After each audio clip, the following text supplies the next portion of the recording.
Welcome to the final episode of the Acastus Knight Asterius project. This thing's kind of insane. The project's been going on forever, and it has so far been turning out incredibly well. So we're going to put all the washes and weathering all over our knight. I have him standing on the base where essentially he's going to be. He's going to be attached.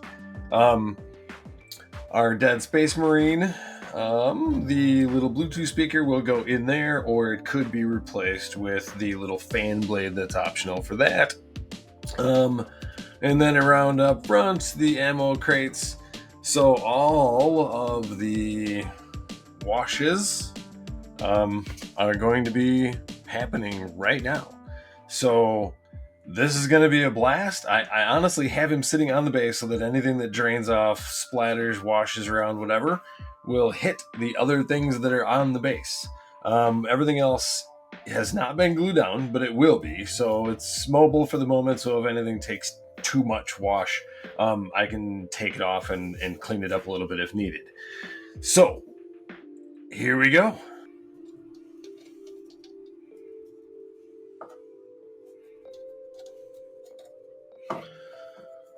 So the idea is I'm starting with Agrax Earthshade, somewhat sparingly around the legs and feet, where I want a little bit more kind of a grimy dirt, because then once the Nuln oil goes over the top, this is just going to look like it's, just that much kind of more beat up and weathered, being down close to the ground.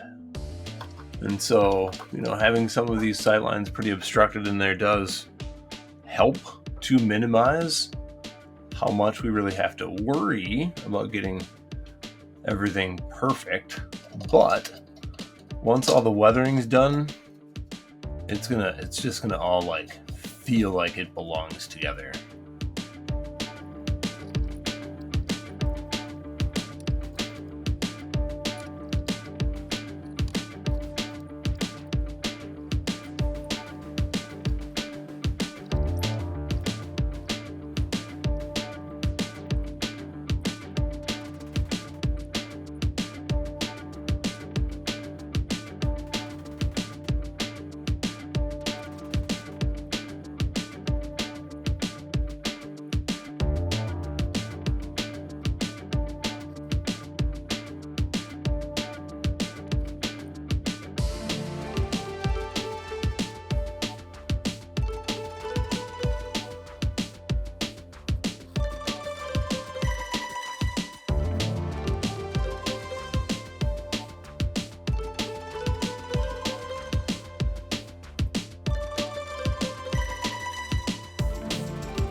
All right, so really close.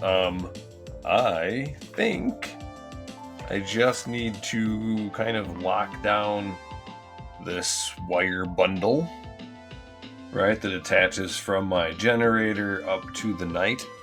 It just looks silly flopping there. So, a little white glue. And it should dry pretty clear, so if it's a little off, I'm not too worried. If we have to, I'll go back and throw a little paint on it. And of course, I'm not quite where I want to be. Let's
So I am going to dry brush just a little bit of storm vermin fur.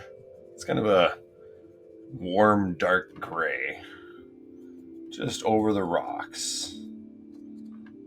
Bring up some of the highlights, make sure they actually stand out from the base, at least a little. Look a little more like rocks.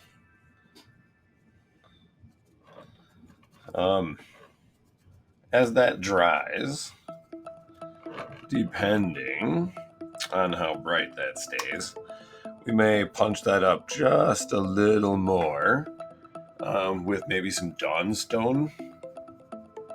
And then on that I would do an even slightly lighter dry brush.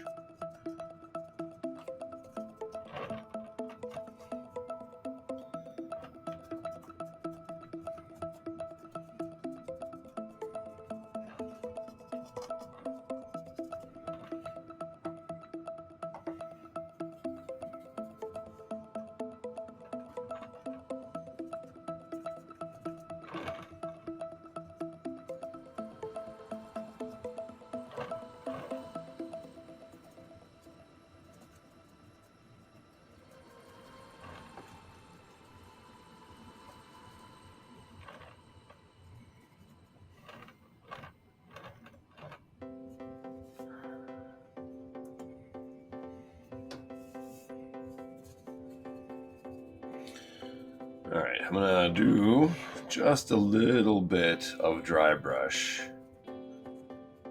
to the ground in some spots to just get the texture to pop up a little bit more.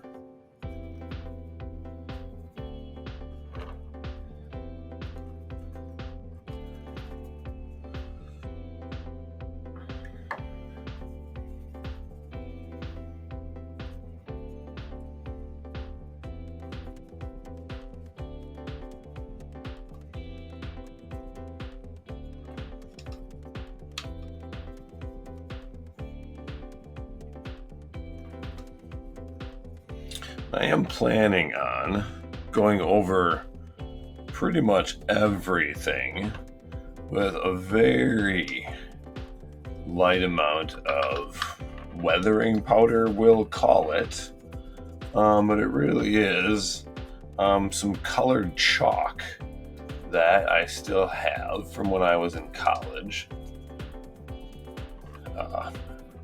at the Eau Claire Fine Art program.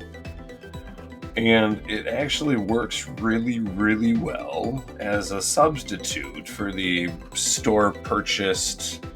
And I know, like, I've seen some really great videos on AK Interactive's weathering powders and how great they really are. I think their like whole system with being able to have an application of something that fixes it is pretty great and something I would like to try. So I'm not dissing on any of that, but the colored chalk is very inexpensive. For me at this point, I purchased it 30 plus years ago, so now it's just free.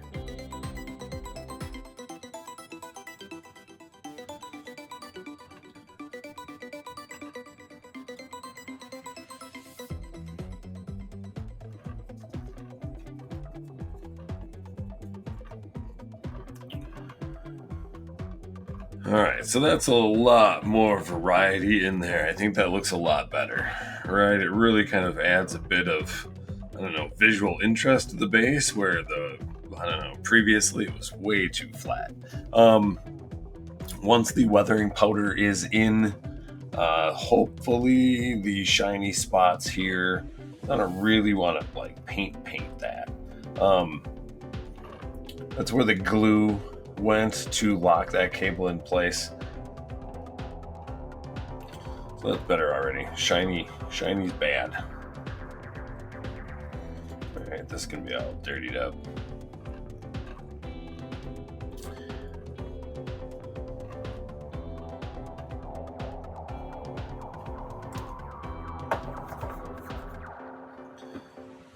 Alright, time for colored chalk. Alright, so I think it's time to add some weathering powders, which for me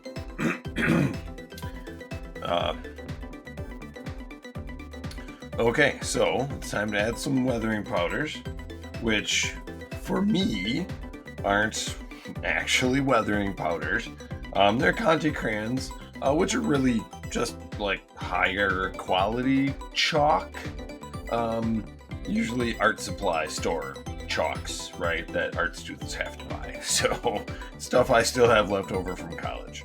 I was doing a little comparison, and I did notice that my black conte crayon is definitely a richer, deeper black than my charcoal, and I have a bunch of fine charcoal still left over from school too.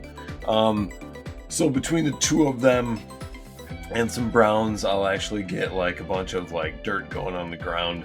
And then I'll switch my camera again and get a little soot. I think hopefully be able to see. If not, we'll just skip that part. And I want to get some soot up into the smokestacks and around a lot of the vents and stuff. So, all right, here we go.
Alright, I think a little bit of black in there just to help kind of tone a little bit of the brown down.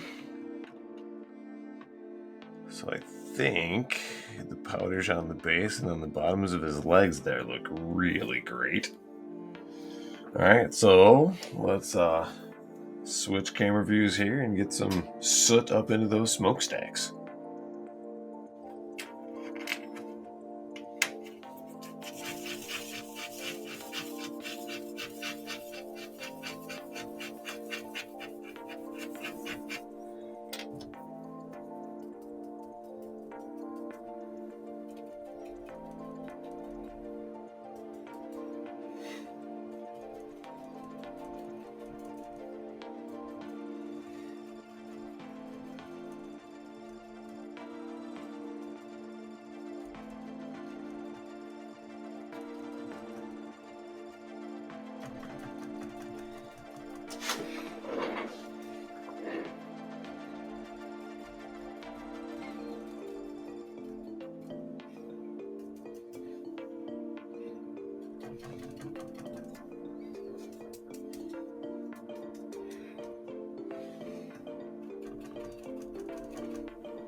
Really putting soot, into the exhaust stacks really does make a difference.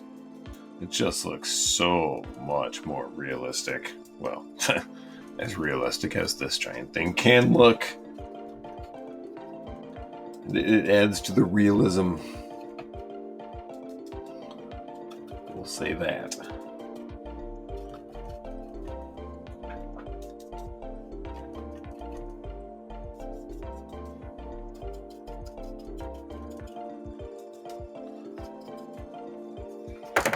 Here I'm going to use a little of the Conte crayon.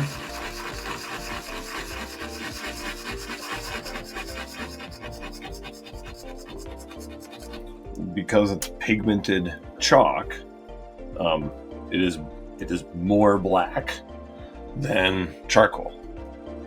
So then in here, where the armor is black, I can hopefully see at least a little of that. But I want that to kind of deepen up those crevices, which could have and probably should have actually been cut all the way open.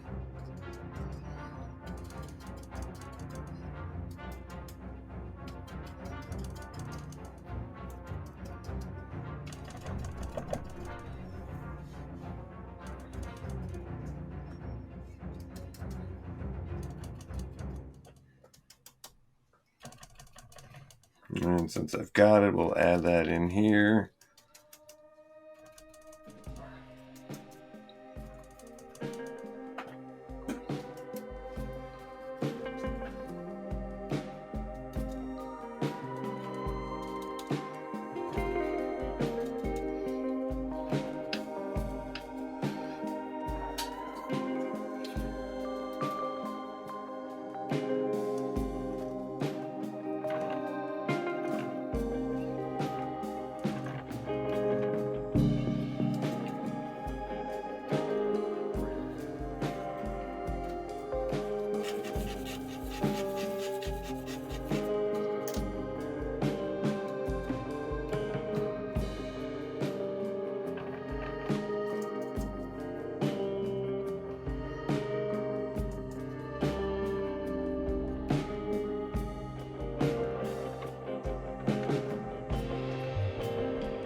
Well, wow.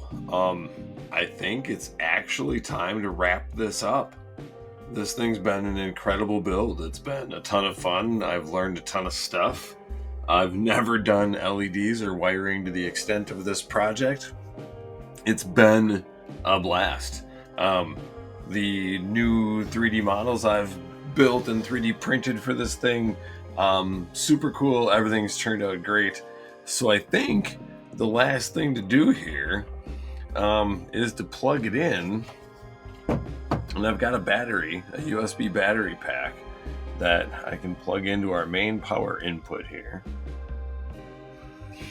And then when I turn the battery pack on, right, the little light inside our bomb turns on, which means I can hit the switch to turn all the lights on. So it is very difficult to see on camera. Let me see if I can adjust my exposure. Let's see if we can tell. It's pretty hard to tell that the weapons are on. The light's in there, and I mean, it's pretty obvious, other than on the camera. So the lights really do look fantastic. All the weathering on the base, the powders, all that looks really cool.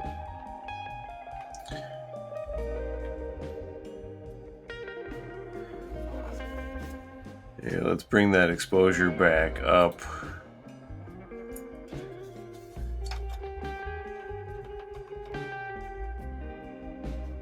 All right, the cabling, all that turned out really cool. We gotta bring that back around.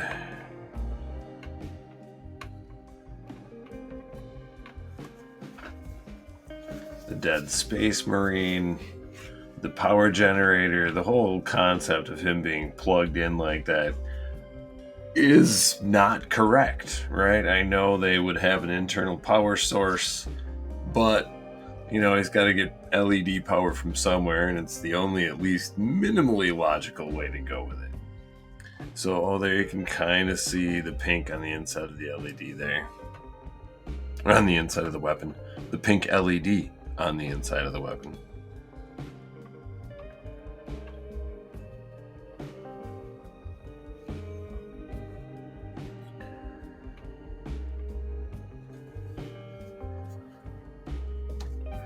Well, thanks. I appreciate all of your time. This project is what really got my entire Bride the Builder channel started. So if you haven't, please hit the like button. Please subscribe to the channel. There's going to be a bunch of more cool model kits and other projects coming up. If you see anything throughout the videos that you would like to purchase as far as any of my 3D models that I've built for any of my projects, they're all available on my Etsy store. In order to keep all this crazy insanity going, I would appreciate anyone supporting me on Patreon for anything you can give me in a month. Any little bit is going to help me be able to keep doing all of this. So, with all of that in mind, please either pick something up on Etsy or join me on Patreon. But no matter what, please like and subscribe and watch my future videos. So thanks again. I appreciate all your time. All right, thanks a lot, and I'll see you in the next one.